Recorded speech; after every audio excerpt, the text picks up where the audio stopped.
எழுத்தும் என்னும் எழுத்தும் என்னும் எழுத்தும் என்னும் எழுத்தும் என்னும் எழுத்தும் என்னும் எழுத்தும் என்னும் எழுத்தும்.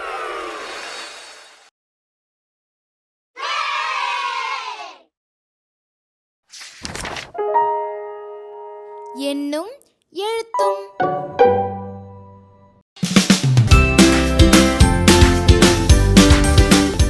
அனைவருக்கும் வணக்கம். கட்டகம் 4 பின்னங்கள் பகுதி 1 செயல்பாடு 1 சமான பின்னம். இச்செயல்பாடானது இரு வகுப்பு மாணவர்களுக்குமானது.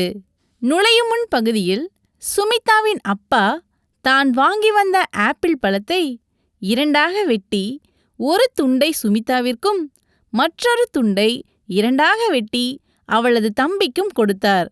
தம்பிக்கு 2 துண்டுகள், எனக்கு மட்டும் ஒரு துண்டா என்று சுமிதா மிகவும் கோபப்பட்டாள். இந்நிகழ்வை கூறி சுமிதா கோபம் கொண்டது சரியா, சரியெனில் அதற்கான காரணம் என்ன போன்ற வினாக்களை எழுப்பி மாணவர்களின் சிந்தனையை தூண்டணும். கருத்துருவாக்க தருணம் மற்றும் கற்றலின் தருணம் பகுதிகளானது மாணவர்களை குழுக்களாக பிரித்து கொய்யாப்பழத்தினை பல்வேறு பாகங்களாக வெட்டி கொடுத்து சமான பின்னங்களை கண்டறியும் வகையில் உள்ளது.